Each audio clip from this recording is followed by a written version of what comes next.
prends ma question ma ni question bi laay posé. kon yow seen tuwo ci lu bari comme avantage. non en fait faut pas je suis pas en train de faire le. parce que yenn personnes yi fa nekk. mënuñ ko wala. non damay expliquer nit ñi pour nit ñi comprendre nan la nar demee parce que faut pas être naïf. ouais, je comprends bien, ouais. mais man li may déglu mooy lan la premier ministre di wax c'est ça qui est important exercice bi def ko de manière anodine ñëw rek toog ne damay ñëw wax parce que dama wax dëgg xam na ni instant bi foog mu wax ñu ngi koy déglu ci rapport bi parce que dafa mel ni dañ toog pendant 9 mois 10 mois naan ñu le pays est en ruine xaar leen ba rapport bi génn. léegi rapport bi génn lan la ñu wax Sonko avait raison non la question n'est pas Sonko avait raison. comment on peut. la question c'est qu'est-ce que vous avez fait ba nga xamee ni fii lii moo fi am yow lan nga jéego nga teg ba nga toogee ba léegi ba nga xamee ni fii nga jëm lan moo tax ba nga gisee lii arrêté woo yenn nomination yi nga ni damay dem réforme de l'administration tey Sénégal boo nommé Queen Biz nommé kilifa gaa naan la mais Queen Biz lii wala kilifa lii la question c'est pas Queen Biz ou kilifa la question c'est lan la Sénégal di donner conseil d'administration pour Grand Théâtre. d'accord. lan la Sénégal di doyee conseil d'administration pour Sorano man j'aurais été ministre de la santé j'enlève tous les conseils d'administration des hôpitaux.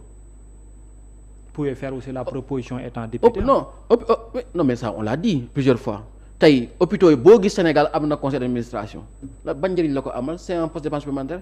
Moi j'aurais mis à la place une unité d'appui à la performance hospitalière entre le ministère de la santé et le ministère des finances. Pour suivre la gouvernance financière, mais surveiller la performance hospitalière. Pourquoi avoir besoin de conseil d'administration pour tous les hôpitaux qui ne fonctionnent pas comme on voudrait le faire? Mais tout ceci pourrait être des propositions de loi à l'Assemblée nationale. Voilà, mais je te dis, mais d'abord, faire ce qu'il faut faire. Moi, faire une revue des politiques publiques, secteur par secteur. Après, nous allons voir ce boo lire le communiqué du Conseil des ministres, à un moment, le président a dit aux gens, il faut réviser la politique de solidarité du pays. Ils veulent faire un fonds de solidarité nationale. On a la sécurité alimentaire, on a le fonds de solidarité nationale, on a le ministère des solidarités qui est maintenant logé au ministère de la famille. On a un ministère de la santé et de l'action sociale. Foofu la CPRS nekk, foofu la école bi former les travailleurs sociaux nekk. Tey boo bëggoon def une division de la du registre national unique. Mais critères yi ñu koy defee parce que FMI daf ñu ne seen subvention yi au lieu ngeen koy def mais il faut revoir votre RNU et aligner ça sur la RNU parce que RNU bi moo lay wax kan moo précaire dans ce pays kan moo amul mais parce que bourse de solidarité familiale yi ngeen di fay à partir du RNU mais FMI xam na ne que c'est des militants de l'APR. FMI nañu faites une révision du RNU bi ñoom wax nañ ko plusieurs fois dans le conseil des ministres tey boo ko bëggee def kan moo koy def. Mais mënu ko def à partir du ministère de la famille et des solidarités parce que les bourses de solidarité familiale sont logées à ce ministère-là alors que l'école qui forme les travailleurs sociaux ceux qui ont formé pour ça la direction qui gère les CPRS et les directions de l'action sociale dans chaque département du pays mu ngi ministère de la santé. Donc quand le président dit il faut réviser la politique de la santé mais forcément il faudra merger intégrer les deux ministères mais ça il faut faire une revue des politiques publiques ba pare door a ñëw ne on prend telle décision à partir du moment où les acteurs sont tous conscients que lii la ñu war a def mais c'est pas kenn mooy toog ne il faut faire ça lan mooy sa expertise pour le faire lan mooy sa légitimité administrative pour le faire pour wax ne nañu def loolu donc pour moi aujourd'hui il faut aller vers des réformes on l'a dit ce gouvernement est un gouvernement de réforme. Maintenant nag la situation fait en sorte que on peut considérer que définitivement que ce mandat est un mandat de transition. Ouais. Alors mais ce qui est de l'Assemblée nationale toujours Thierno Alassane Sall qui fait une proposition de loi visant à abroger la loi d'amnistie xaaroon nga loolu mu ñëw et puis tamit politiquement wala leneen. C'est politique il l'a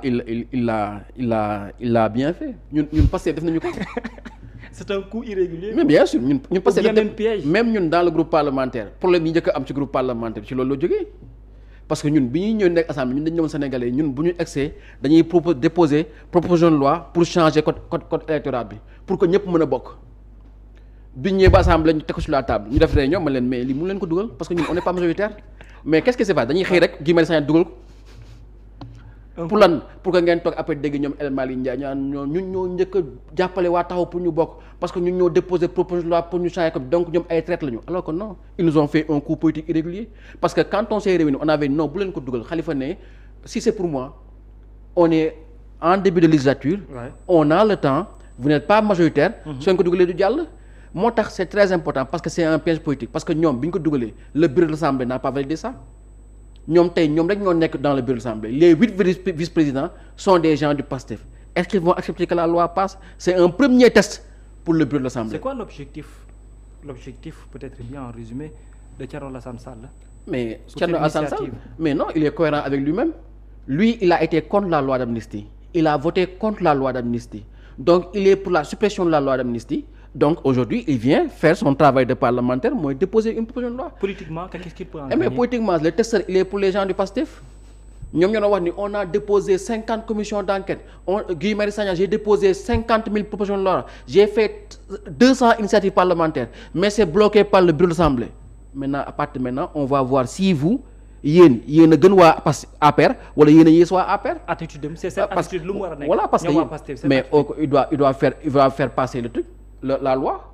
Mu ñëw conférence des présidents, ñu programmer ko assemblée mu am débat. Sinon, s'ils sont pour, ils votent pour la loi. S'ils sont contre, ñu def wala ñu def ay amendement, amender la loi et mu jàll. Il y a une autre alternative pour yow en tant que des politiques parlementaires. Mais ils sont obligés de prendre initiative. Ñoom ñoo waxoon Sénégalais ñoom bu ñu gañee nañu koy dindi. On les attend. Pourquoi pas une contre-proposition pour créer un travail parlementaire au niveau de la commission des lois? C'est à eux de voir. Maintenant, c'est là où mooy li ma la wax. Quand tu es dans l'opposition, tu es au centre des frustrations. Quand tu es au pouvoir, tu es au centre des intérêts. Une crise, li ñu dajee fii, li ñu jàll fii, 80 morts, c'est difficile. Wow. Des milliards de pertes de santé, mais c'est une crise. Une crise, da nga ko jël comme un moyen d'avancement. La Côte d'Ivoire a vécu pire. Guerre civile pendant 10 ans. Des morts. Avec qui? Mais avec la même classe politique. Ana ñu ngi fii. Encore. Tey. L'autre est revenu. Non tey nu mu tudd. Soro. Bi demoon couvrir Gbagbo hôtel Ivo jëli ko protéger ko tey moom la Ouattara exilé ma nga bitim réew. Tey Ouattara mooy président. Gbagbo a fait des années CPI. ñibbisiwaat na.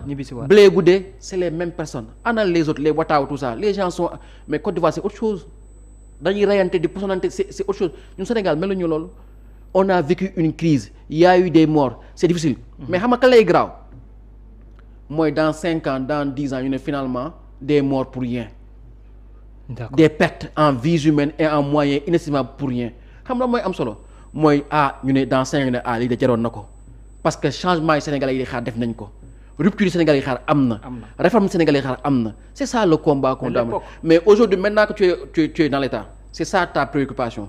Tu as maintenant en face de toi ta préoccupation de gouvernant. Ouais. Le temps qui te met la pression tu n'as plus les moyens et les postures de l'opposition où tu ne faisais que gérer des frustrations. Mais aujourd'hui le temps que Thierno Alassane Sall a choisi. Le temps du rapport